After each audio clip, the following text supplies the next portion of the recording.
जय श्री कृष्ण। श्रीमद् भगवद गीता यथारूप अध्याय 5 कर्म योग। कृष्ण भावना भावित कर्म। अर्जुन ने कहा, हे कृष्ण, पहले आप मुझसे कर्म त्यागने के लिए कहते हैं और फिर भक्तिपूर्वक कर्म करने का आदेश देते हैं। क्या आप सब कृपा करके निश्चित रूप से मुझे बताएंगे कि इन दोनों में से कौन अधिक लाभप्रद है?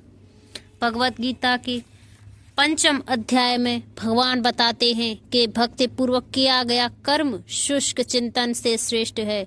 भक्ति पथ अधिक सुगम है क्योंकि दिव्य स्वरूपा भक्ति मनुष्य को कर्म बंधन से मुक्त करती है।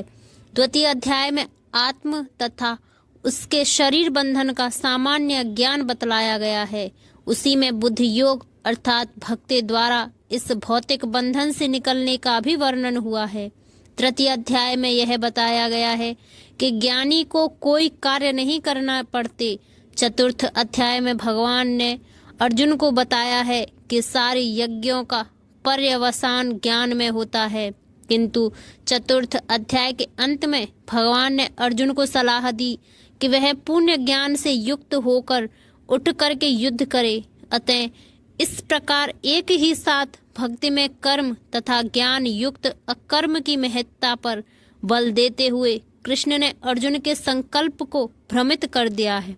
अर्जुन यह समझता है कि ज्ञान में संन्यास का अर्थ है इंद्रिय कार्यों के रूप में समस्त प्रकार के कार्यकलापों का परित्याग, किंतु यदि भक्ति योग में कोई कर्म करता है तो फिर कर्म का किस तरह त्याग हुआ? दूसरे शब्दों में वह यह सोचता है कि ज्ञान में संन्यास को सभी प्रकार के कार्यों से मुक्त होना चाहिए, क्योंकि उसे कर्म तथा ज्ञान असंगत से लगते हैं। ऐसा लगता है कि वह यह नहीं समझ पाया कि ज्ञान के साथ किया गया कर्म बंधनकारी न होने के कारण अकर्म के तुल्य है। अतएव वह पूछता है कि वह सब प्रकार से कर्म त्याग दे या पुण्य ज्ञान से युक्त होकर कर्म करे।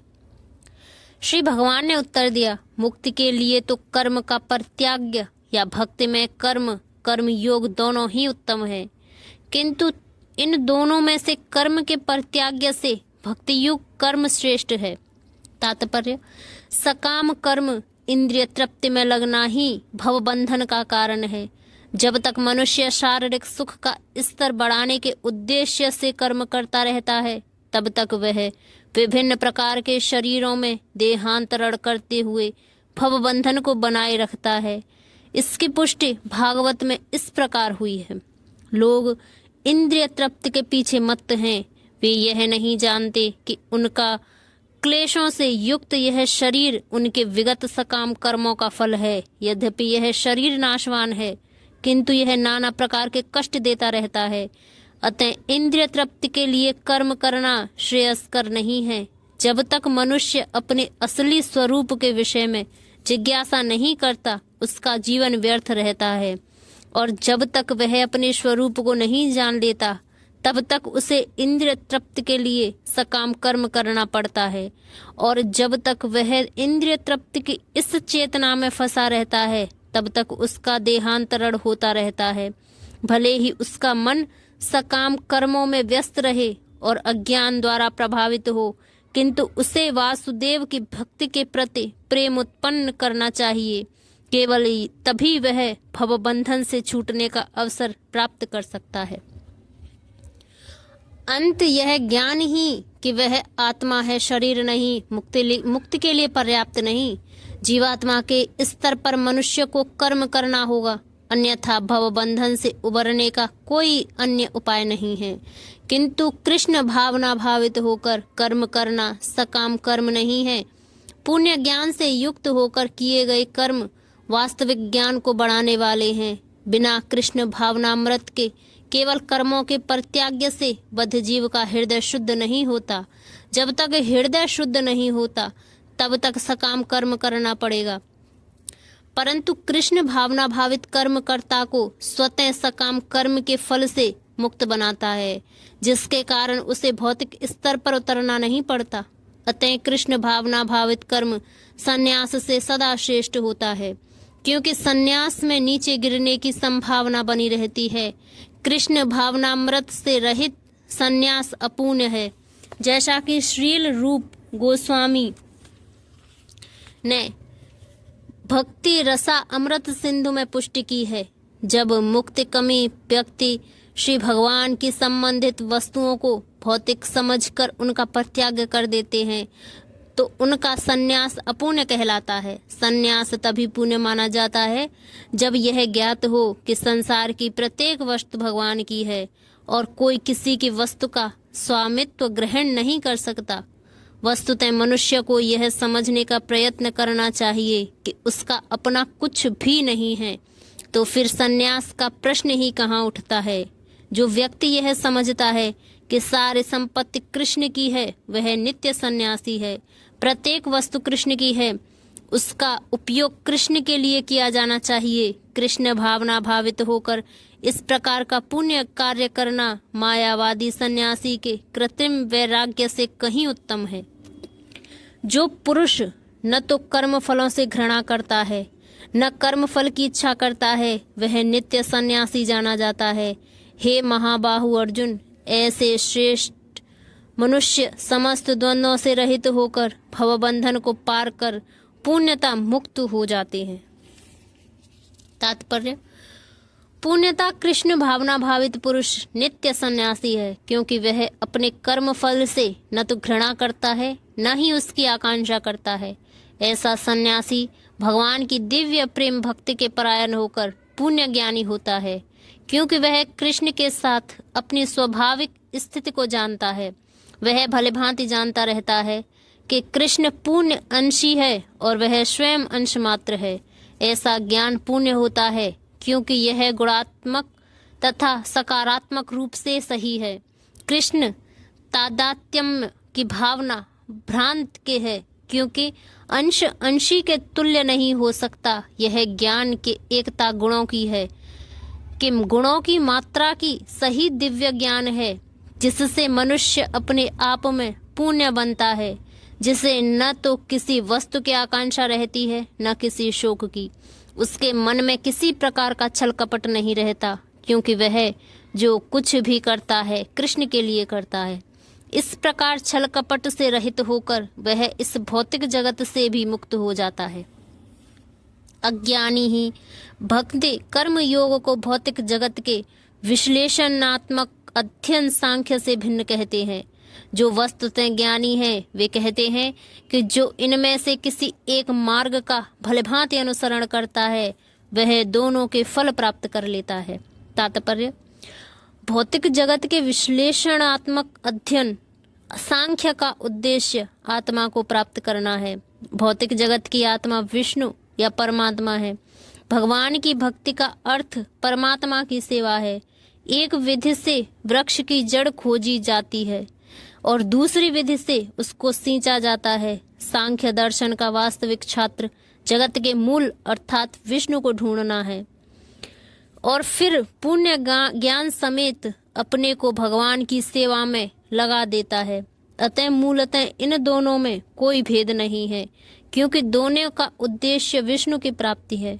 जो लोग चरम उद्देश्य को नहीं जानते वे ही कहते हैं कि सांख्य और कर्म योग एक नहीं है, किंतु जो विद्वान है वह जानता है कि इन दोनों भिन्न विधियों का उद्देश्य एक है। जो यह जानता है कि विश्लेषणात्मक अध्ययन सांख्य द्वारा प्राप्य स्थान भक्ति द्वारा भी प्राप्त किया जा सकता है, और इस तरह जो सांख्य योग तथा भक्ति योग को एक समान देखता है वही वस्तुओं को यथारूप में देखता है। तात्पर्य: दार्शनिक शोध सांख्य का वास्तविक उद्देश्य जीवन के चरम लक्ष्य की खोज है। चूंकि जीवन का चरम लक्ष्य आत्म साक्षात्कार है, अतः इन दोनों विधियों से प्राप्त होने वाले परिणामों में कोई अंतर नहीं है। सांख्य दार्शनिक शोध के द्वारा इस निष्कर्ष पर पहुंचा जाता है कि जीव भौतिक जगत का नहीं अपितु पुण्य परमात्मा का अंश है। फलतः जीवात्मा का भौतिक जगत से कोई सरोकार नहीं होता। उसके सारे कार्य परमेश्वर से संबंध होते हैं। जब कृष्ण भावनामृत वश कार्य करता है तभी वह अपनी स्वाभाविक स्थिति में होता है। सांख्य विधि में मनुष्य को पदार्थ से विरक्त होना पड़ता है और भक्ति योग में उसे कृष्ण भावना भावित कर्म से आसक्त होना होता है। वस्तुतः दोनों ही विधियां एक हैं, यद्यपि ऊपर से एक विधि में विरक्ति दिखती है और दूसरे में आसक्ति है। जो पदार्थ से विरक्त और कृष्ण में आसक्ति को एक ही तरह देखता है, वही वस्तुओं को यथारूप में देखता है। भक्ति में लगे बिना केवल समस्त कर्मों का परित्याग करने से कोई सुखी नहीं बन सकता, परंतु भक्ति में लगा हुआ विचारवान व्यक्ति शीघ्र ही परमेश्वर को प्राप्त कर लेता है। तात्पर्य: सन्यासी दो प्रकार के होते हैं। मायावादी सन्यासी सांख्य दर्शन के अध्ययन में लगे रहते हैं तथा वैष्णव सन्यासी वेदांत सूत्रों के यथार्थ भाष्य भागवत दर्शन के अध्ययन में लगे रहते हैं। मायावादी सन्यासी भी वेदांत सूत्रों का अध्ययन करते हैं, किंतु वे शंकराचार्य द्वारा प्रणीत शारीरिक भाष्य का उपयोग करते हैं। भागवत संप्रदाय के छात्र पांचरात्र के विधि से भगवान की भक्ति करने में लगे रहते हैं। अतः वैष्णव सन्यासियों को भगवान की दिव्य सेवा के लिए अनेक प्रकार के कार्य करने होते हैं। उन्हें भौतिक कार्यों से कोई सरोकार नहीं रहता, किंतु तो भी वे भगवान की भक्ति में नाना प्रकार के कार्य करते हैं। किंतु मायावादी सन्यासी जो सांख्य तथा वेदांत के अध्ययन एवं चिंतन में लगे रहते हैं, वे भगवान की दिव्य भक्ति का आनंद नहीं उठा पाते, क्योंकि उनका अध्ययन अत्यंत जटिल हो जाता है। अतः वे कभी कभी ब्रह्म चिंतन से ऊबकर समुचित बोध के बिना ही भागवत की शरण ग्रहण करते हैं। फलस्वरूप श्रीमद् भागवत का भी अध्ययन करने के लिए कष्टकर होता है। मायावादी सन्यासियों का शुष्क चिंतन तथा कृत्रिम साधनों से निर्विशेष विवेचना उनके लिए व्यर्थ होती है। भक्ति में लगे हुए वैष्णव सन्यासी अपने दिव्य कर्मों को करते हुए प्रसन्न रहते हैं और यही भी निश्चित रहता है कि वे भगवत धाम को प्राप्त होंगे। मायावादी सन्यासी कभी कभी आत्म साक्षात्कार के पथ से नीचे गिर जाते हैं और फिर से समाज सेवा, परोपकार जैसे भौतिक कर्म में प्रवृत्त होते हैं। अतः निष्कर्ष यह निकला कि कृष्ण भावनामृत के कार्यों में लगे रहने वाले लोग ब्रह्म अब्रह्म विषयक साधारण चिंतन में लगे सन्यासियों से श्रेष्ठ हैं, यद्यपि वे भी अनेक जन्मों के बाद कृष्ण भावना भावित हो जाते हैं। जो भक्ति भाव से कर्म करता है, जो विशुद्ध आत्मा है और अपने मन तथा इंद्रियों को वश में रखता है, वह सबों को प्रिय होता है और सभी लोग उससे प्रिय होते हैं। ऐसा व्यक्ति कर्म करता हुआ भी कभी नहीं बंधता। तात्पर्य: जो कृष्ण भावनामृत के कारण मुक्ति पथ पर है, वह प्रत्येक जीव को प्रिय होता है और प्रत्येक जीव उसके लिए प्यारा है। यह कृष्ण भावनामृत के कारण होता है। ऐसा व्यक्ति किसी भी जीव को कृष्ण से पृथक नहीं सोच पाता। जिस प्रकार वृक्ष की पत्तियां तथा टहनियां वृक्ष से भिन्न नहीं होती, वह भलीभांति जानता है कि वृक्ष की जड़ में डाला गया जल समस्त पत्तियों तथा टहनियों में फैल जाता है, अथवा आमाशय को भोजन देने से शक्ति स्वतः पूरे शरीर में फैल जाती है। चूंकि कृष्ण भावनामृत में कर्म करने वाला सबों का दास होता है, वह हर एक को प्रिय होता है। क्योंकि प्रत्येक व्यक्ति उसके कर्म से प्रसन्न रहता है, उसकी चेतना शुद्ध रहती है। उसकी चेतना शुद्ध रहती है, अतः उसका मन पूर्णतः नियंत्रण में रहता है। मन के नियंत्रित होने से उसकी इंद्रियां संयमित रहती हैं। चूंकि उसका मन सदैव कृष्ण में स्थिर रहता है, अतः उसके विचलित होने का प्रश्न ही नहीं उठता। न ही उसे कृष्ण से संबंध कथाओं के अतिरिक्त अन्य कार्यों में अपनी इंद्रियों को लगाने का अवसर मिलता है। वह कृष्ण कथा के अतिरिक्त और कुछ सुनना नहीं चाहता। वह कृष्ण को अर्पित किए हुए भोजन के अतिरिक्त अन्य कुछ खाना नहीं चाहता और न ऐसे किसी स्थान में जाने की इच्छा रखता है जहाँ कृष्ण संबंधी कार्य न होता हो। उसकी इंद्रियां वश में रहती हैं। ऐसा व्यक्ति जिसकी इंद्रियां संयमित हों, वह किसी के प्रति अपराध नहीं कर सकता। इस पर यह कोई प्रश्न कर सकता है तो फिर अर्जुन अन्यों के प्रति युद्ध में आक्रामक क्यों था? क्या वह कृष्ण भावना भावित नहीं था? वस्तुतः कृष्ण ऊपर से ही आक्रामक था, क्योंकि जैसा कि द्वितीय अध्याय में बताया जा चुका है, आत्म के अवध्य होने के कारण युद्ध भूमि में एकत्र हुए सारे व्यक्ति अपने अपने स्वरूप में जीवित बने रहेंगे। अतः आध्यात्मिक दृष्टि से कुरुक्षेत्र की युद्ध भूमि में कोई मारा नहीं गया। वहां पर स्थित कृष्ण की आज्ञा से केवल उनके वस्त्र बदल दिए गए। अतः अर्जुन कुरुक्षेत्र की युद्ध भूमि में युद्ध करता हुआ भी वस्तुतः युद्ध नहीं कर रहा था। वह तो पुण्य कृष्ण भावनामृत के कृष्ण के आदेश का पालन मात्र कर रहा था। ऐसा व्यक्ति कभी कर्म बंधन से नहीं बंधता। दिव्य भावनामृत युक्त पुरुष देखते, सुनते, स्पर्श करते, सूंघते, खाते, चलते, फिरते, सोते या श्वास लेते हुए भी अपने अंतर में सदैव यही जानता रहता है कि वास्तव में वह कुछ भी नहीं करता। बोलते, त्यागते, ग्रहण करते या आंखें खोलते बंद करते हुए भी वह यह जानता रहता है कि भौतिक इंद्रियां अपने अपने विषयों में प्रवृत्त हैं और वह इन सब से पृथक है। तात्पर्य: चूंकि कृष्ण भावना भावित व्यक्ति का जीवन शुद्ध होता है, उसे निकट तथा दूरस्थ 5 कारणों कर्ता, कर्म, अधिष्ठान, प्रयास तथा भाग्य पर निर्भर किसी कार्य से कुछ लेना देना नहीं रहता। इसका कारण यही है कि वह भगवान की दिव्य सेवा में लगा रहता है। यद्यपि ऐसा प्रतीत होता है कि वह अपने शरीर तथा इंद्रियों से कर्म कर रहा है, किंतु वह अपनी वास्तविक स्थिति के प्रति सचेत रहता है, जो कि आध्यात्मिक व्यस्तता है। भौतिक चेतना में इंद्रियां इंद्रिय तृप्त में लगी रहती हैं, किंतु कृष्ण भावनामृत में वे कृष्ण की इंद्रियों की तुष्टि में लगी रहती हैं। अतः कृष्ण भावना भावित व्यक्ति सदा मुक्त रहता है, भले ही वह ऊपर से भौतिक कार्यों में लगा हुआ दिखाई पड़े। देखने तथा सुनने के कार्य ज्ञानेंद्रियों के कर्म हैं, जबकि चलना, बोलना, मल त्यागना आदि कर्म इंद्रियों के कार्य हैं। कृष्ण भावना भावित व्यक्ति कभी भी इंद्रियों के कार्यों से प्रभावित नहीं होता। वह भगवत सेवा के अतिरिक्त कोई दूसरा कार्य नहीं कर सकता, क्योंकि उसे ज्ञात है कि भगवान का शाश्वत दास है। जो व्यक्ति कर्म फलों को परमेश्वर को समर्पित करके आसक्त रहित होकर अपना कर्म करता है, वह पाप कर्मों से उसी प्रकार अप्रभावित रहता है जिस प्रकार कमल पत्र जल से अस्पर्श रहता है।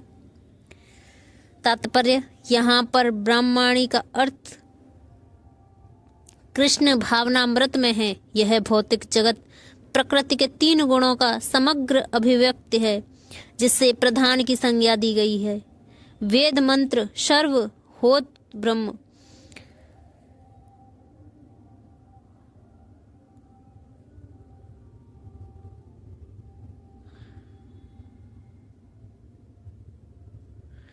भगवत गीता में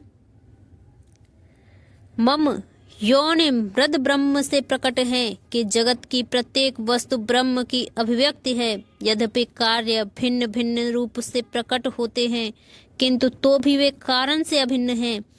ईशोपनिषद में कहा गया है कि सारी वस्तुएं परम ब्रह्म या कृष्ण से संबंधित हैं, अतएव वे केवल उन्हीं की हैं जो यह भलीभांति जानता है कि प्रत्येक वस्तु कृष्ण की है और वे प्रत्येक वस्तु के स्वामी हैं।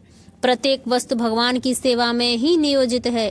उसे स्वभावतः शुभ अशुभ कर्म फलों से कोई प्रयोजन नहीं रहता। यहाँ तक कि विशेष प्रकार का कर्म संपन्न करने के लिए भगवान द्वारा प्रदत्त मनुष्य का शरीर भी कृष्ण भावनामृत में संलग्न किया जा सकता है। तब तक पाप कर्मों के कलमश से वैसे ही परे रहता है जैसे कि कमल पत्र जल में रहकर भी भीगता नहीं।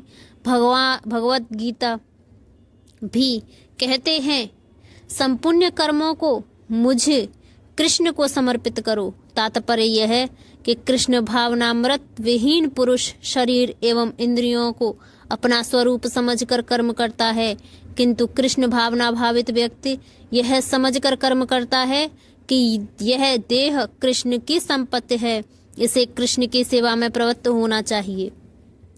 योगी जन आसक्त रहित होकर शरीर, मन, बुद्धि तथा इंद्रियों के द्वारा भी केवल शुद्ध के लिए कर्म करते हैं।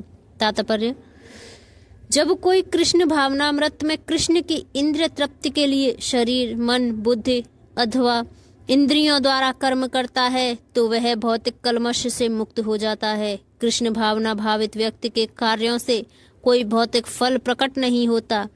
अतः सामान्य रूप से सदाचार कहे जाने वाले शुद्ध कर्म कृष्ण भावनामृत में रहते हुए सरलता से संपन्न किए जा सकते हैं।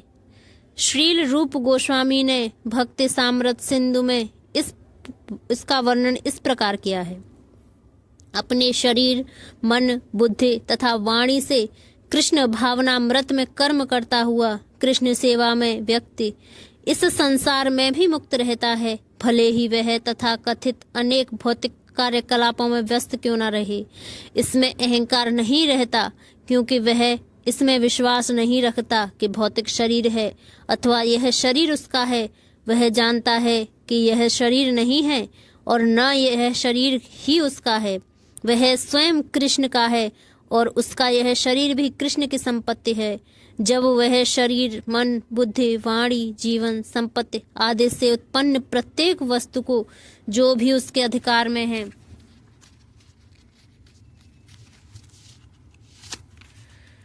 कृष्ण की सेवा में लगाता है तो वह तुरंत कृष्ण से जुड़ जाता है। वह कृष्ण से एक रूप हो जाता है और उस अहंकार से रहित होता है जिसके कारण मनुष्य सोचता है कि मैं शरीर हूँ। यह कृष्ण भावनामृत की पूर्ण अवस्था है। निश्चल भक्त शुद्ध शांति प्राप्त करता है, किंतु क्योंकि वह समस्त कर्म फल मुझे अर्पित कर देता है। किंतु जो व्यक्ति भगवान से युक्त नहीं है और जो अपने श्रम का फल कामी है वह बंध जाता है। तात्पर्य: एक कृष्ण भावना भावित व्यक्ति तथा एक देहात्म बुद्धि वाले व्यक्ति में यह अंतर है कि पहला तो कृष्ण के प्रति आसक्त रहता है, जबकि दूसरा अपने कर्मों के फल के प्रति आसक्त रहता है। जो व्यक्ति कृष्ण के प्रति आसक्त रहकर उन्हीं के लिए कर्म करता है वह निश्चय ही मुक्त पुरुष है और उसे अपने कर्म फल की कोई चिंता नहीं होती। भागवत में किसी कर्म के फल की चिंता का कारण परम सत्य के ज्ञान के बिना द्वैत भाव में रहकर कर्म करना बताया गया है। कृष्ण श्री भगवान है। कृष्ण भावनामृत में कोई द्वैत नहीं रहता। जो कुछ विद्यमान है वह कृष्ण की शक्ति का प्रतिफल है और कृष्ण सर्व मंगलमय है। कृष्ण भावनामृत में संपन्न सारे कार्य परम पद पर हैं। वे दिव्य होते हैं, उनका कोई भौतिक प्रभाव नहीं पड़ता। इस कारण कृष्ण भावनामृत में जीव शांति से पूरित रहता है। किंतु जो इंद्रिय तृप्ति के लिए लाभ के लोभ में फंसा रहता है उसे शांति नहीं मिल सकती। यही कृष्ण भावनामृत का रहस्य है। यह अनुभूति कि कृष्ण के अतिरिक्त कुछ भी नहीं है शांति तथा अभय का पद है। जब देहधारी जीवात्मा अपनी प्रकृति को वश में कर लेता है और मन से समस्त कर्मों का परित्याग कर देता है तब वह 9 द्वारों वाले नगर भौतिक शरीर में बिना कुछ किए किराए सुखपूर्वक रहता है। तात्पर्य: देहधारी जीवात्मा 9 द्वारों वाले नगर में वास करता है। शरीर अथवा नगर रूपी शरीर के कार्य प्राकृतिक गुणों द्वारा स्वतः संपन्न होते हैं। शरीर की परिस्थितियों के अनुसार रहते हुए भी जीव इच्छा अनुसार इन परिस्थितियों के परे भी हो सकता है। अपनी प्रकृति को विस्मृत करने के ही कारण वह अपने को शरीर समझ बैठता है और इसलिए कष्ट पाता है। कृष्ण भावनामृत के द्वारा वह अपनी वास्तविक स्थिति को पुनः प्राप्त कर सकता है और इस देह बंधन से मुक्त हो सकता है। अतः जो ही कोई कृष्ण भावनामृत को प्राप्त होता है तुरंत ही वह शारीरिक कार्यों से सर्वथा विलग हो जाता है। ऐसे संयमित जीवन में जिसमें उसकी कार्य प्रणाली में परिवर्तन आ जाता है वह 9 द्वार वाले नगर में सुखपूर्वक निवास करता है। ये 9 द्वार इस प्रकार हैं।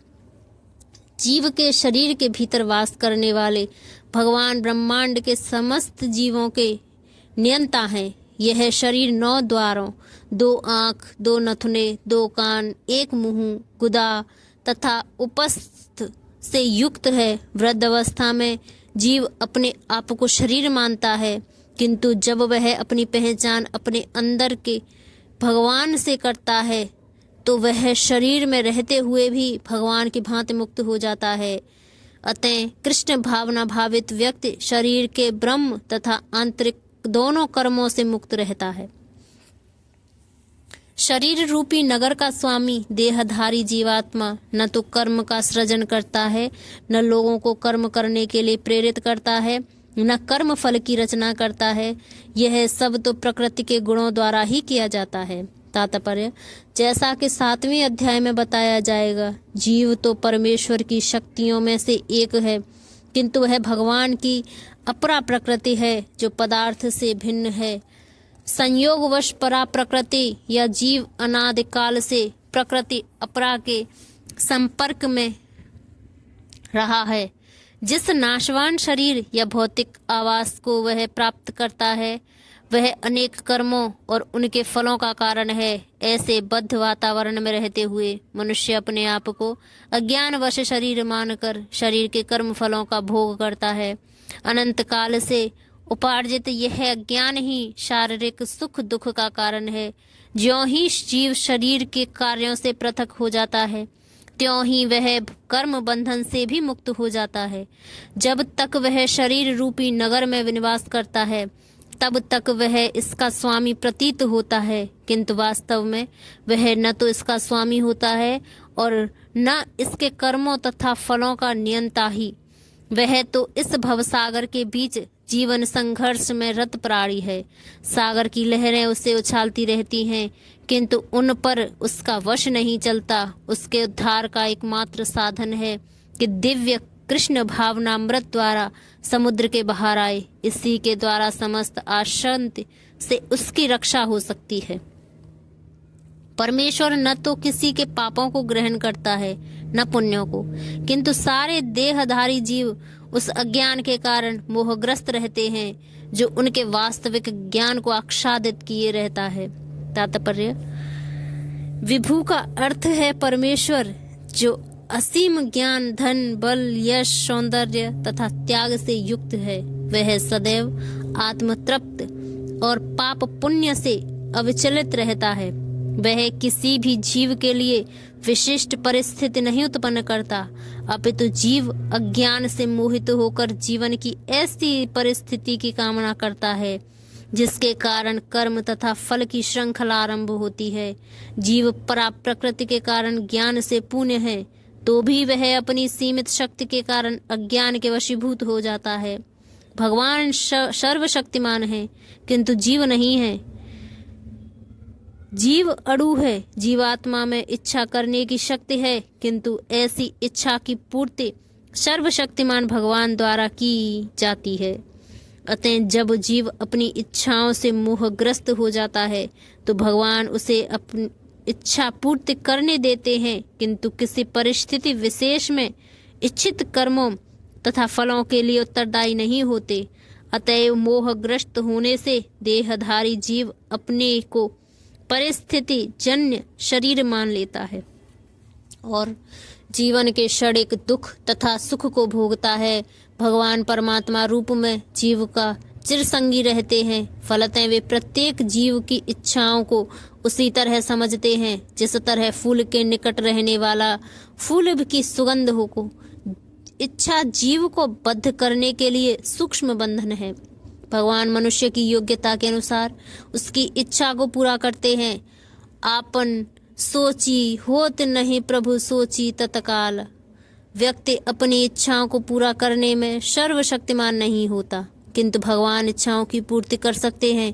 वे निष्पक्ष होने के कारण स्वतंत्र अणु जीवों की इच्छाओं में व्यवधान नहीं डालते, किंतु जब कोई कृष्ण की इच्छा करता है तो भगवान उसकी विशेष चिंता करते हैं और उसे इस प्रकार प्रोत्साहित करते हैं कि भगवान को प्राप्त करने की उसकी इच्छा पूरी हो और वह सदैव सुखी रहे। अतएव वैदिक मंत्र पुकार कर कहते हैं, उष ऐश उ होव साधु कर्म काययते तं यमेभ्यो लोकेभ्य उन्नतिष्यते। एष उ अवासाधो कर्म कायते यमधो निनीशते। भगवान जीव को शुभ कर्मों के फल इसलिए प्रवृत्त करते हैं जिससे वह ऊपर उठे। भगवान उसे अशुभ कर्मों में इसलिए प्रवृत्त करते हैं जिससे वह नरक जाए।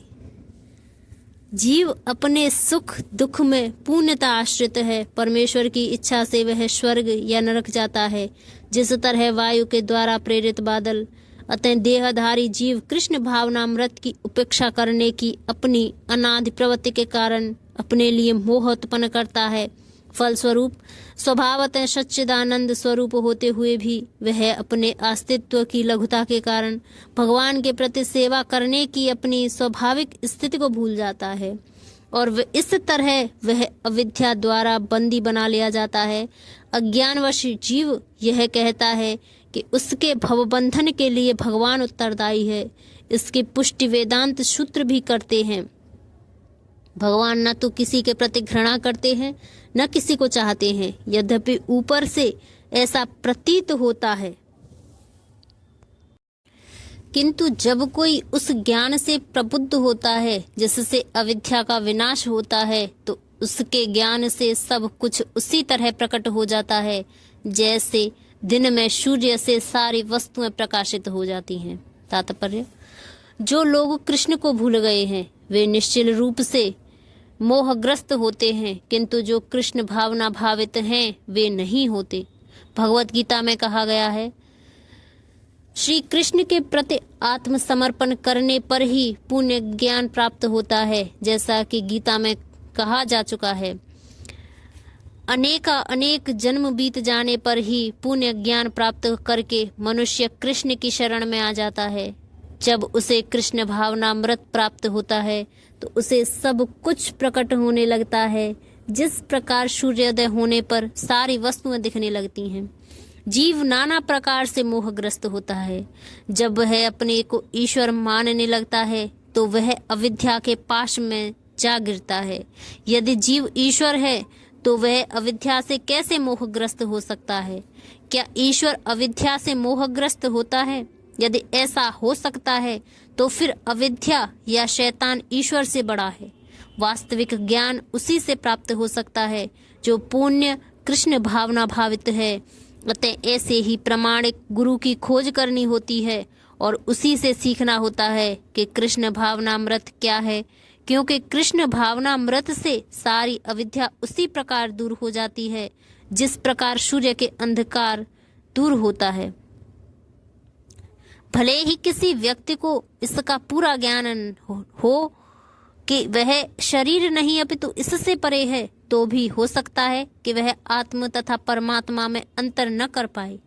किंतु यदि वह पुण्य प्रमाणिक कृष्ण भावना भावित गुरु की शरण ग्रहण करता है तो वह सब कुछ जान सकता है। ईश्वर के प्रतिनिधि से भेंट होने पर ही ईश्वर तथा ईश्वर के साथ अपने संबंध को सही जाना जा सकता है। ईश्वर का प्रतिनिधि कभी भी अपने आप को ईश्वर नहीं कहता, यद्यपि उसका सम्मान ईश्वर की ही भांति किया जाता है, क्योंकि उसे ईश्वर का ज्ञान होता है। मनुष्य को ईश्वर और जीव के अंतर को समझना होता है। अतएव भगवान कृष्ण ने 2 अध्याय में यह कहा है कि प्रत्येक जीव व्यष्टि है और भगवान भी व्यष्टि है। ये सब भूतकाल में व्यष्टि थे, संप्रति भी व्यष्टि है और भविष्य में मुक्त होने पर भी व्यष्टि बने रहेंगे। रात्रि के समय अंधकार में हमें प्रत्येक वस्तु एक सी दिखती है, किंतु दिन में सूर्य के उदय होने पर सारी वस्तुएं अपने अपने वास्तविक स्वरूप में दिखती हैं। आध्यात्मिक जीवन में व्यष्टि की पहचान ही वास्तविक ज्ञान है। जब मनुष्य की बुद्धि, मन, श्रद्धा तथा शरण सब कुछ भगवान में स्थिर हो जाते हैं, तब वह पुण्य ज्ञान द्वारा समस्त कलमश से शुद्ध होता है और मुक्ति के पथ पर अग्रसर होता है। तात्पर्य: परम दिव्य सत्य भगवान कृष्ण ही हैं। सारी गीता इसी घोषणा पर केंद्रित है कि कृष्ण श्री भगवान हैं। यही समस्त वेदों का भी अभिमत है। परम तत्व का अर्थ परम सत्य है, जो भगवान को ब्रह्म, परमात्मा तथा भगवान के रूप में जानने वालों द्वारा समझा जाता है। भगवान ही इस पर तत्व की पराकाष्ठा है, उनसे बढ़कर कुछ नहीं है। भगवान कहते हैं, कृष्ण निराकार ब्रह्म का भी अनुमोदन करते हैं। सभी प्रकार से कृष्ण परम सत्य पर तत्व हैं, जिनके मन, बुद्धि, श्रद्धा तथा शरण कृष्ण में है, अर्थात जो पूर्णतः कृष्ण भावना भावित हैं, उनके सारे कलमश धुल जाते हैं। उन्हें ब्रह्म संबंधी प्रत्येक वस्तु का पूर्ण ज्ञान रहता है।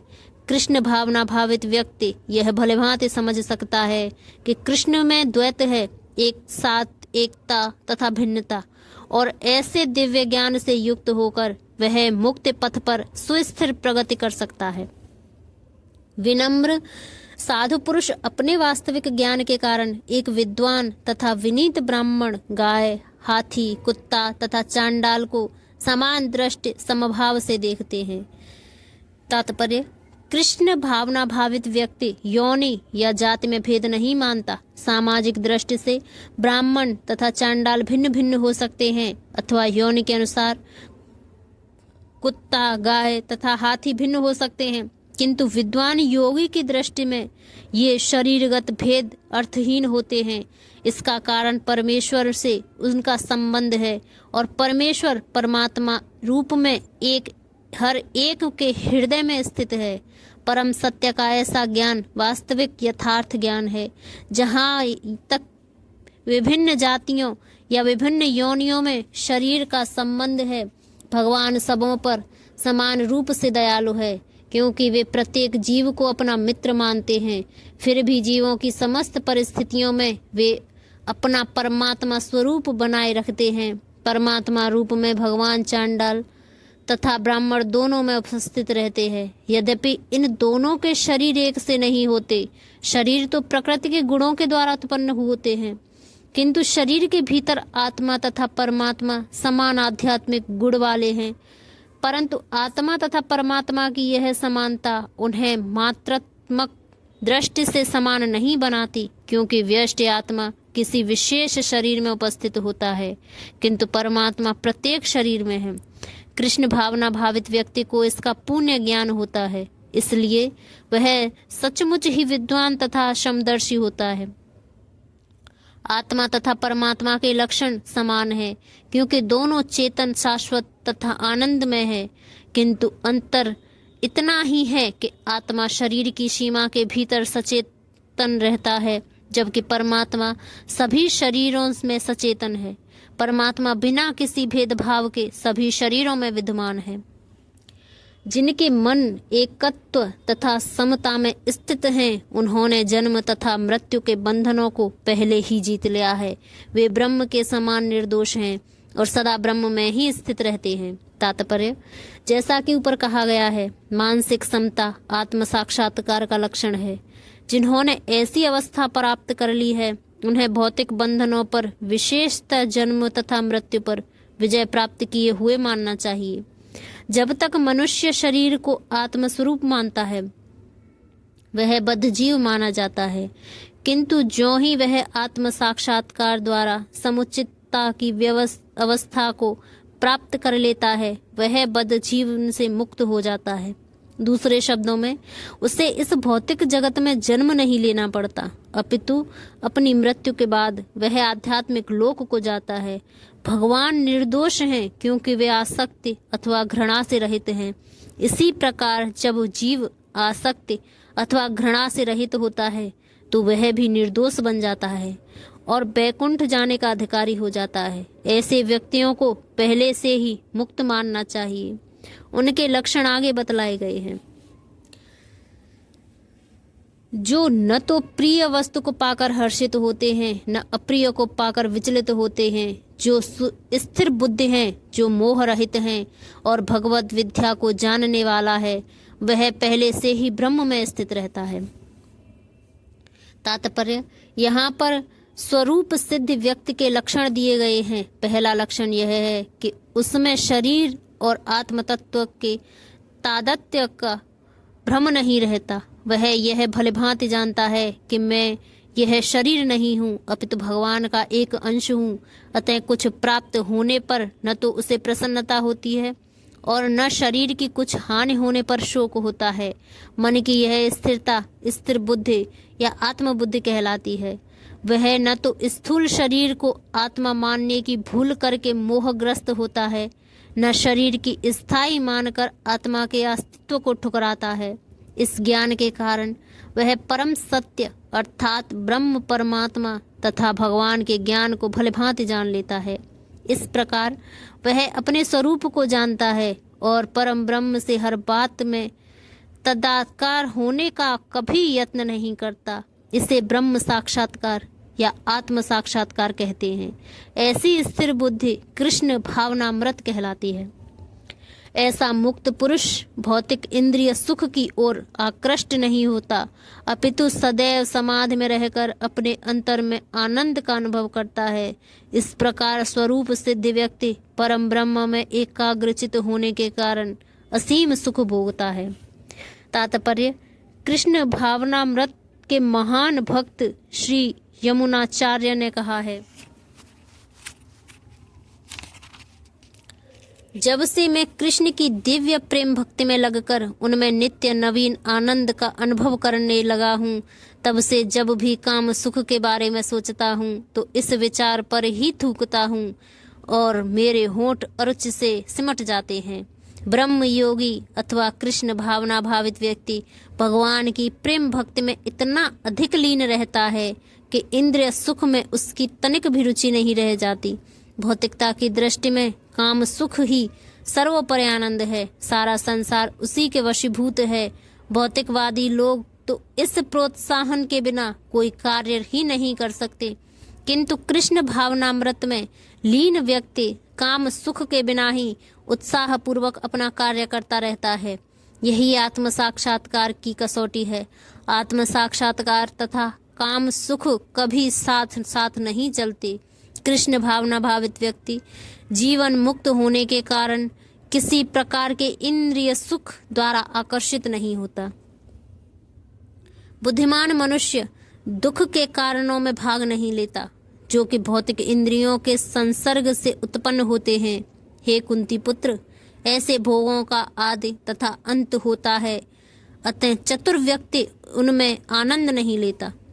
तात्पर्य: भौतिक इंद्रिय सुख उन इंद्रियों के स्पर्श से अद्भुत है जो नाशवान है, क्योंकि शरीर स्वयं नाशवान है। मुक्तात्मा किसी नाशवान वस्तु में रुचि नहीं रखता। दिव्य आनंद के सुखों से भलीभांति अवगत है, भला मिथ्या सुख के लिए क्यों सहमत होगा। पद्म पुराण में कहा गया है, योगी जन परम सत्य में रमणे हुए करते हुए अनंत दिव्य सुख प्राप्त करते हैं, इसलिए परम सत्य को भी राम कहा जाता है। हे पुत्रों, इस मनुष्य योनि में इंद्रिय सुख के लिए अधिक श्रम करना व्यर्थ है। ऐसा सुख तो सूकरों को भी प्राप्य है। इसकी उपेक्षा तुम्हें इस जीवन में तप करना चाहिए, जिससे तुम्हारा जीवन पवित्र हो जाए और तुम असीम दिव्य सुख प्राप्त कर सको। अतः जो यथार्थ योगी या दिव्य ज्ञानी हैं, वे इंद्रिय सुखों की ओर आकृष्ट नहीं होते, क्योंकि ये निरंतर भव रोग के कारण हैं। जो भौतिक सुख के प्रति जितना ही आसक्त होता है, उसे उतने ही अधिक भौतिक दुख मिलते हैं। यदि इस शरीर को त्यागने के पूर्व कोई मनुष्य इंद्रियों के वेगों को सहन करके तथा इच्छा एवं क्रोध के वेग को रोकने में समर्थ होता है, तो वह इस संसार में सुखी रह सकता है। यदि कोई आत्म साक्षात्कार के पथ पर अग्रसर होना चाहता है, तो उसे भौतिक इंद्रियों के वेग को रोकने का प्रयत्न करना चाहिए। ये वेग हैं वाणी वेग, क्रोध वेग, मनोवेग, उदर वेग, उपस्थ वेग तथा जिह्वा वेग। जो व्यक्ति इन विभिन्न इंद्रियों के वेगों को तथा मन को वश में करने में समर्थ है, वह गोस्वामी या स्वामी कहलाता है। ऐसा गोस्वामी नितांत संयमित जीवन बिताते हैं और इंद्रियों के वेगों का तिरस्कार करते हैं। भौतिक इच्छाएं पूर्ण न होने पर क्रोध उत्पन्न होता है और इस प्रकार मन, नेत्र तथा वक्ष स्थल उत्तेजित होते हैं। अतः इस शरीर का परित्याग करने के पूर्व मनुष्य को इन्हें वश में करने का अभ्यास करना चाहिए। जो ऐसा कर सकता है वह स्वरूप सिद्ध माना जाता है। आत्म साक्षात्कार की अवस्था में वह सुखी रहता है। योगी का कर्तव्य है कि वह इच्छा तथा क्रोध को वश में करने का भरसकर प्रयत्न करे। जो अंतकरण में सुख का अनुभव करता है, जो कर्मठ है, जो अंतकरण में ही रमण करता है, जिसका लक्ष्य अंतर्मुखी होता है, वह सचमुच पुण्य योगी है। वह परम ब्रह्म से मुक्ति पाता है और अंत तोगत्वा ब्रह्म को प्राप्त होता है। तात्पर्य: जब तक मनुष्य अपने अंतकरण में सुख का अनुभव नहीं करता, तब तक भला ब्रह्म सुख को प्राप्त कराने वाली ब्रह्म क्रियाओं से वह कैसे छूट सकता है। मुक्त पुरुष वास्तविक अनुभव द्वारा सुख भोगता है। अतः वह किसी भी स्थान में मौन भाव से बैठकर अंतकरण में जीवन के कार्यकलापों का आनंद लेता है। ऐसा मुक्त पुरुष कभी ब्रह्म भौतिक सुख की कामना नहीं करता। यह अवस्था ब्रह्मभूत कहलाती है, जिसे प्राप्त करने का भगवत धाम जाना निश्चित है। जो लोग संशय से उत्पन्न होने वाले द्वैत से परे हैं, जिनके मन आत्म साक्षात्कार में रत हैं, जो समस्त जीवों के कल्याण कार्य करने में सदैव व्यस्त रहते हैं और जो समस्त पापों से रहित हैं, वे ब्रह्म निर्वाण मुक्ति को प्राप्त होते हैं। तात्पर्य: केवल वही व्यक्ति सभी जीवों के कल्याण कार्य में रत कहा जाएगा जो पूर्णतः कृष्ण भावना भावित है। जब व्यक्ति को यह वास्तविक ज्ञान हो जाता है कि कृष्ण ही सभी वस्तुओं के उद्गम हैं, तब वह जो भी कर्म करता है सबों के हित को ध्यान में रखकर करता है। परम भोक्ता, परम नित्यंता तथा परम सखा कृष्ण को भूल जाना मानवता के क्लेशों का कारण है। समग्र मानवता के लिए कार्य करना सबसे बड़ा कल्याण कार्य है। कोई भी मनुष्य ऐसे श्रेष्ठ कार्य में तब तक नहीं लग पाता जब तक वह स्वयं मुक्त ना हो। कृष्ण भावना भावित मनुष्य के हृदय में कृष्ण की सर्वोच्चता पर बिल्कुल संदेह नहीं रहता। वह इसलिए संदेह नहीं करता क्योंकि वह समस्त पापों से रहित होता है। ऐसा है यह देवी प्रेम। जो व्यक्ति मानव समाज का भौतिक कल्याण करने में व्यस्त रहता है, वह वास्तव में किसी की भी सहायता नहीं कर सकता। शरीर तथा मन की क्षणिक खुशी संतोषजनक नहीं होती। जीवन संघर्ष में कठिनाइयों का वास्तविक कारण मनुष्य द्वारा परमेश्वर से अपने संबंध की विस्मृति में ढूंढा जा सकता है। जब मनुष्य कृष्ण के साथ अपने संबंध के प्रति पूर्णतः सचेष्ट रहता है, तो वह वास्तव में मुक्तात्मा होता है, भले ही वह भौतिक शरीर के जाल में फंसा हो। जो क्रोध तथा समस्त भौतिक इच्छाओं से रहित है, जो स्वरूप सिद्ध आत्म संयमी है, जो संसिद्धि के लिए निरंतर प्रयास करते हैं, उनकी मुक्ति निकट भविष्य में सुनिश्चित है।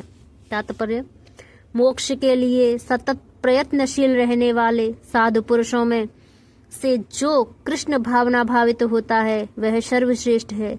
इस तथ्य की पुष्टि भागवत में इस प्रकार की गई है। भक्ति पूर्वक भगवान वासुदेव की पूजा करने का प्रयास तो करो। बड़े से बड़े साधु पुरुष भी इंद्रियों के वेग को उतनी कुशलता से रोक पाने में समर्थ नहीं हो पाते जितना कि वे जो सकार कर्म को, तीव्र इच्छा को समूल नष्ट करके और भगवान के चरण कमलों की सेवा करके दिव्य आनंद में लीन रहते हैं। बद्ध जीव के कर्मों के फलों को भोगने की इच्छा इतनी बलवती होती है कि ऋषियों मुनियों तक के लिए कठोर परिश्रम के बावजूद ऐसी इच्छाओं को वश में करना कठिन होता है। जो भगवत धम कृष्ण चेतना में निरंतर भक्ति करता है और आत्म साक्षात्कार में सिद्ध होता है, वह शीघ्र ही मुक्ति प्राप्त करता है। आत्म साक्षात्कार का पूर्ण ज्ञान होने से वह निरंतर समाधिस्थ रहता है। ऐसा ही एक उदाहरण दिया जा रहा है। मछली, कछुआ तथा पक्षी केवल दृष्टि, चिंतन तथा स्पर्श से अपनी संतानों को पालते हैं। हे पदम, मैं भी उसी तरह करता हूँ। मछली अपने बच्चों को केवल देखकर बड़ा करती है। कछुआ केवल चिंतन द्वारा अपने बच्चों को पालता है।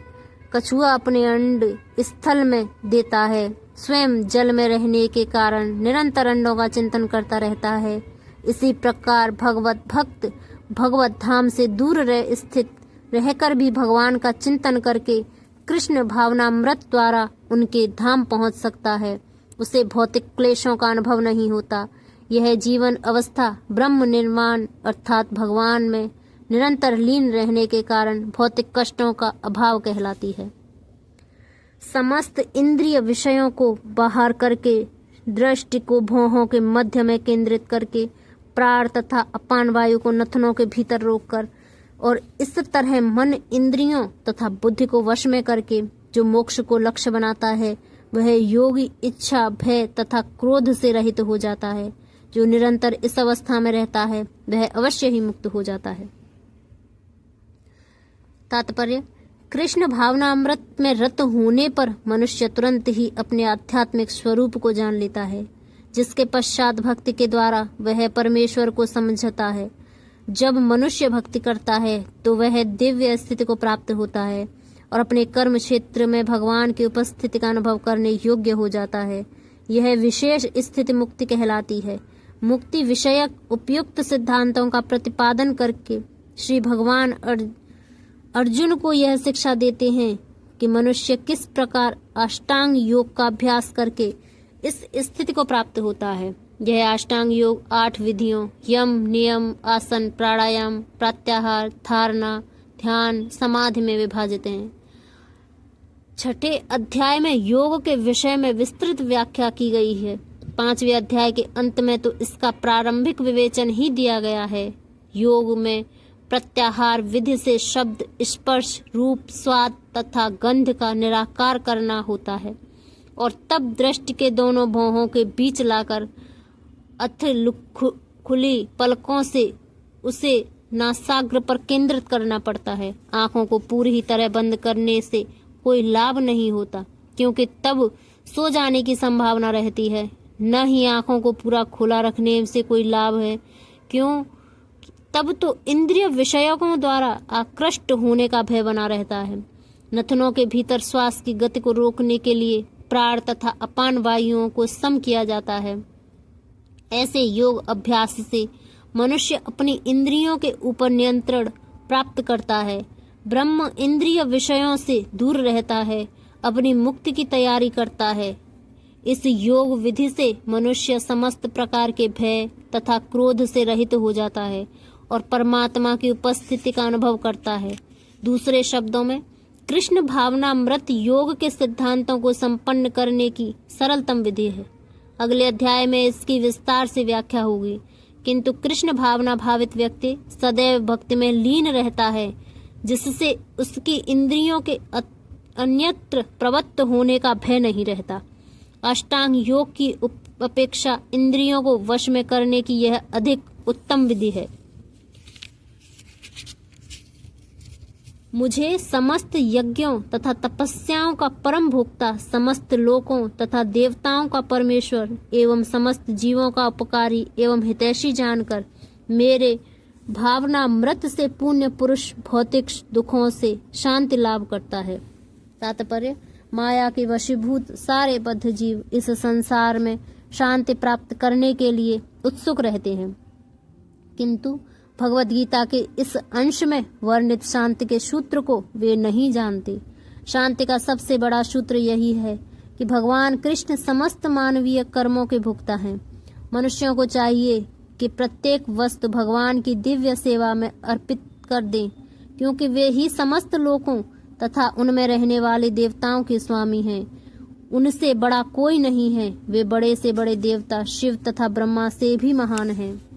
वेदों में भगवान को तमीश्वरणा परम महेश्वरम कहा गया है। माया के वशीभूत होकर सारे जीव सर्वत्र अपना प्रभुत्व जताना चाहते हैं, लेकिन वास्तविकता तो यह है कि सर्वत्र भगवान की माया का प्रभुत्व है। भगवान प्रकृति माया के स्वामी हैं। बद्ध जीव प्रकृति के कठोर अनुशासन के अंतर्गत हैं। जब तक कोई इन तथ्यों को समझ नहीं लेता, तब तक संसार की व्यष्टि या समष्टि रूप से शांति प्राप्त कर पाना संभव नहीं है। कृष्ण भावनामृत का यही अर्थ है। भगवान कृष्ण परमेश्वर हैं, तथा देवताओं सहित सारे जीव उनके आश्रित हैं। पुण्य कृष्ण भावनामृत में रहकर ही पुण्य शांति प्राप्त की जा सकती है।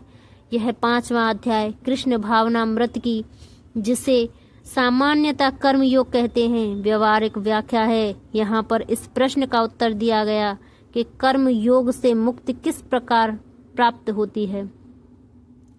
कृष्ण भावनामृत में कार्य करने का अर्थ है परमेश्वर के रूप में भगवान के पुण्य ज्ञान के साथ कर्म करना।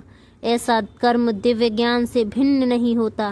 प्रत्यक्ष कृष्ण भावनामृत भक्ति योग है और ज्ञान योग वह पथ है जिससे भक्ति योग प्राप्त किया जाता है। कृष्ण भावनामृत का अर्थ है परमेश्वर के साथ अपने संबंध का पुण्य ज्ञान प्राप्त करके कर्म करना, और इस चेतना की पूर्णता का अर्थ है कृष्ण या श्री भगवान का पुण्य ज्ञान। शुद्ध जीव भगवान के अंश रूप में ईश्वर का शाश्वत दास है। वह माया पर प्रभुत्व जताने की इच्छा से ही माया के संपर्क में आता है और यही उसके कष्टों का मूल कारण है। जब तक वह पदार्थ के संपर्क में रहता है उसे भौतिक अवस्थाओं के लिए कर्म करना पड़ता है, किंतु कृष्ण भावनामृत उसे पदार्थ की परिधि में स्थित हुए भी आध्यात्मिक जीवन में ले आता है, क्योंकि भौतिक जगत में भक्ति का अभ्यास करने पर जीव का दिव्य स्वरूप पुनः प्रकट होता है। जो मनुष्य जितना ही प्रगत है वह उतना ही पदार्थ के बंधन से मुक्त रहता है। भगवान किसी का पक्षपात नहीं करते। यह तो कृष्ण भावनामृत के लिए व्यक्तिगत व्यवहारिक कर्तव्य पालन पर निर्भर करता है, जिससे मनुष्य इंद्रियों पर नियंत्रित प्राप्त करके इच्छा तथा क्रोध के प्रभाव को जीत लेता है, और जो कोई उपयुक्त कामेक्षाओं को वश में करके कृष्ण भावनामृत में दृढ़ रहता है वह ब्रह्म निर्माण या दिव्य अवस्था को प्राप्त होता है। कृष्ण भावनामृत में अष्टांग योग पद्धति का स्वमेव अभ्यास होता है, क्योंकि इससे अंतिम लक्ष्य की पूर्ति होती है। यम, नियम, आसन, प्राणायाम, प्रत्याहार, धारणा, ध्यान तथा समाधि के अभ्यास धीरे धीरे प्रगति को हो सकती है, किंतु भक्ति योग में तो ये वास्तविक का स्वरूप है, क्योंकि केवल इसी से मनुष्य को पुण्य शांति प्राप्त हो सकती है। यही जीवन की परम सिद्धि है। इस प्रकार श्रीमद् भगवत गीता के 5वां अध्याय कर्म योग कृष्ण भावना भावित कर्म का भक्ति वेदांत तात्पर्य पूर्ण हुआ। जय श्री कृष्ण।